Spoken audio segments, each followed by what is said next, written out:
Rigathi Gachagua has revealed that as Kenya Kwanza government, they lost 2 billion today in Nairobi just because of the mass action that Raila organized in the city.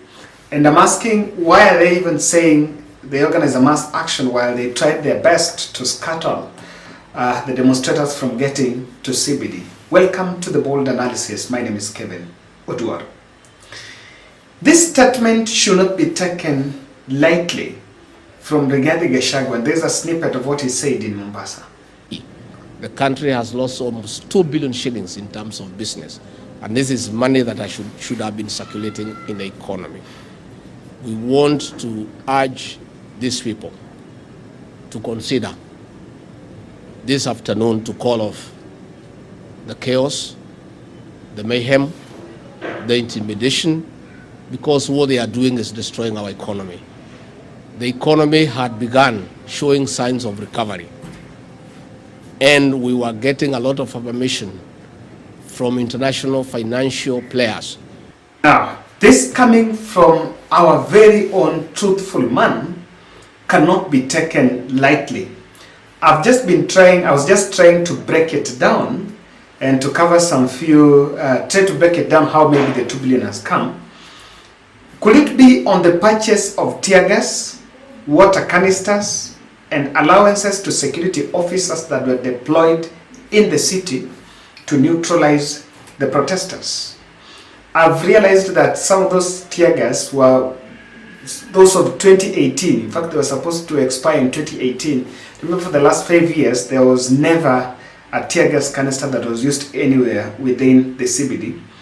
But this statement cannot be taken lightly because, remember, even former President Uhuru Kenyatta once said that the government loses 2 billion daily.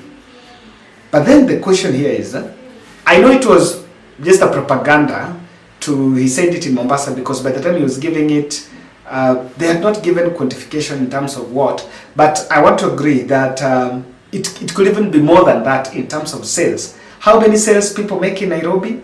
I can tell you that look at the business, look at the guys selling electronics, look at the guys in the wear industry, the hotels that operate there, the matatu industry. You know, there is a lot that in terms of sales is even more than 2 billion. So if I was talking about they have lost 2 billion, government have not lost what other people are selling. In fact, I don't think they have records of the sales that people make in Nairobi. And I am guided to think that the 2 billion he referred to could be what the government collects in Nairobi. Economists around, please come and tell us. Is it a possibility that you are the truthful man, Rigathi Gachagua, is talking about the revenue that they collect in Nairobi? And believing so, then why don't we even stop borrowing? Because if we are making 2 billion in a day just in Nairobi, then just within Nairobi government can collect 60 billion in a month. No, look at that. And just Nairobi, Mombasa, Kisumu, Nakuru, and the other towns, you know, don't we just have enough here? If within a day, some of you don't know what a billion Tashanani. If within a day in Nairobi, government can lose 2 billion, one day, and that is just Nairobi, and we're not even sure that is it. Could be it's even more than that? How much do you think the government makes in a day? By the way, no, it's like we collect a lot of money. Do we have a misrepresentation of what is being said? Then I think it's a bit ironical that you're talking about losing 2 billion while counties are yet to receive the allocation for the last 4 months. Governors wanaumia, they don't have the money, but because of good political, they want to be in good books with the head of state, or rather with the national government, they cannot come out and call out that. If you listen to Savela, I listened to Savela saying that Musalia Mudavadi should be made the Treasury CS because he's the person who should be put in charge of Treasury, because he's the person that fixed the economy and is so much advanced by the matters of the economy and will help solve some of these problems that government is going through. So is that a possibility, by the way? Now, I have seen analysis, different analysis talking on how much has been lost, and in terms of destruction of life and property. I must acknowledge that demonstration that happened today, I didn't get to town, but I was along Jogoo Road for some time, and I've also peeped through to the other side of Donholm. It became destructive. The question of saying that protesters waliharibu vitu, it is a valid question, but we must interrogate it in the line of, in the perspective of what went wrong. What went wrong? We must answer that question. Did people come out to destroy? Was that the initial intention? And if that was the initial intention, then show us photos or videos of a single person that has gone to attack someone's business. And especially one where police did not repulse them. We need to take personal responsibility. And I think when I mentioned about do's and don'ts, I talked about this to protesters, saying that the do's and don'ts is when someone does something wrong amongst you, you must take responsibility to call it off. I have to agree. Apart from the monetary losses, that the revenue that state might lose, there is also destruction of property and life. But even as we acknowledge this huge loss, we are still in political hostage. We are still in the language of hate, that we are evading the issues on ground. It is true that it has caused destruction of property. I saw the building, the Jets collection building in town. Hey, the glasses has been brought down, and this was after these protesters were repulsed from the other side of Kenya's Central Bank. So we are evading issues on ground. But if we are not going to solve these issues, are we going to solve the demonstration question? Number two, we can demonize protest. Is protest wrong? Can't we have a peaceful protest? No? Those are questions that are there. Then maybe you want to frame Azimio leaders as people who are destroyer. From what I saw today, I was watching Citizen for the 3-hour journey between Serena and Thika Road, Pangani bypass, when Raila Odinga came through to Mathare, then left going back. Watching through that 3-minute video, I can say that we need ceasefire, because things can go wrong. Things can get out of hand. Let's not underestimate the power of the people. We cannot man the nation, and we cannot continue. It's unsustainable to man the nation by the bullet, by the tear gas, and the water cannons. If anything, it is taxpayers' money being used for that. That money can go into other things. That is the reality.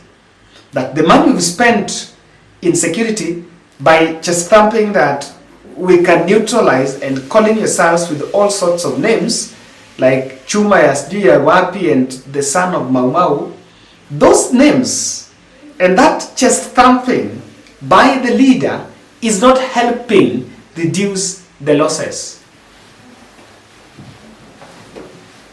The fact that you are a son of Mau Mau na wewe hautishwi, that do not help the hawker in town.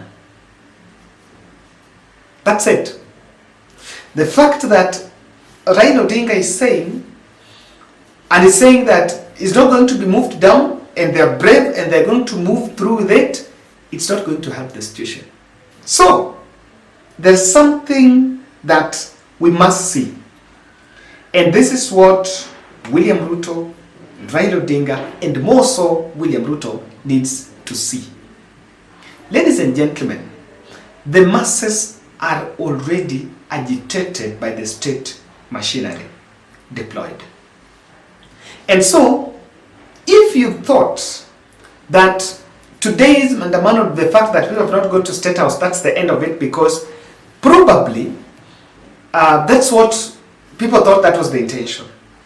And so you think I have successfully managed it because people have not gone to State House.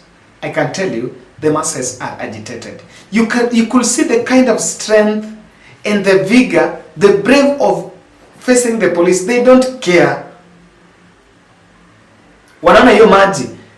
Niliona, I think that was in Mathare.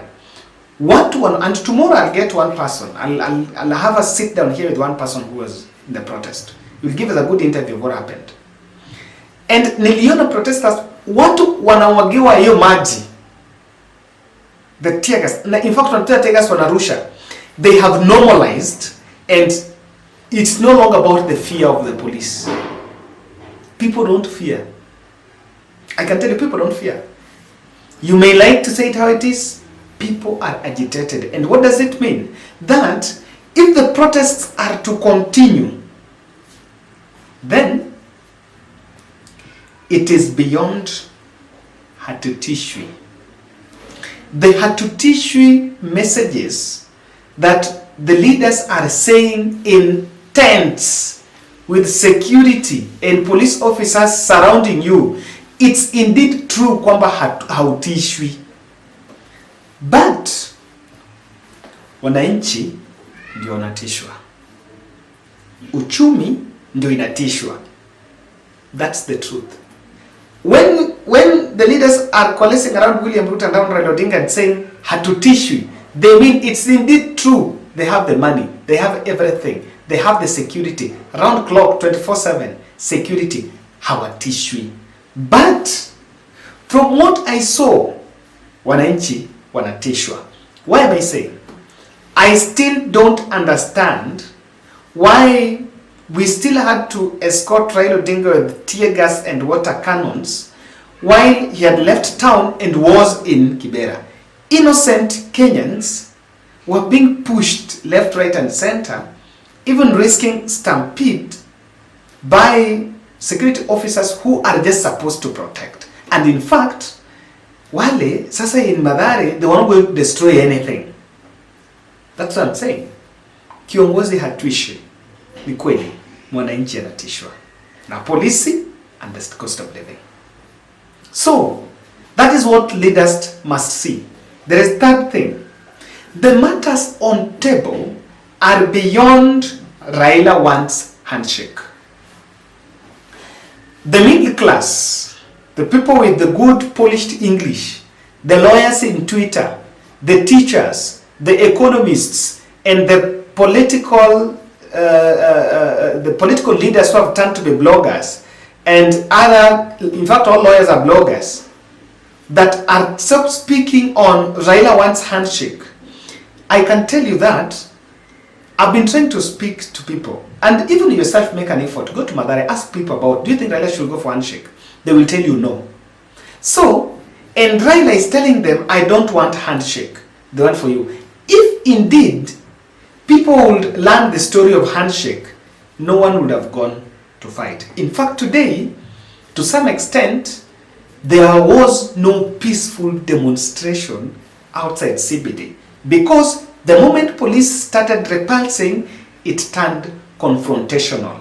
I can tell you, people would have given up. So, this is the truth. The matters on table are weighty. Within no time, the discussion will shift from whether maandamano is right or wrong, from there to unga inashuka chini lini.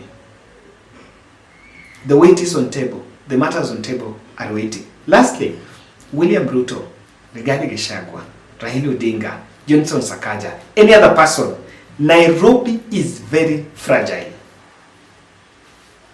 Nairobi is fragile. Nairobi can sink. You know, today we know very well that all those who work in Nairobi, not all of them support Raila Odinga.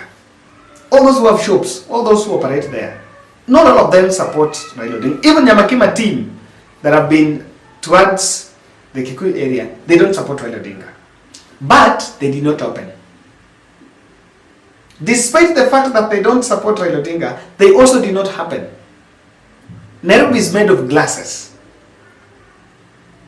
Nairobi, we need to be very careful. We need to be very careful. No one went down to work, despite the fact that there is political affiliation. And someone would even think that because me I support UDA, mimi ndaenda tu, because I'll be protected. No one believed the protection story by the state. They kept off town.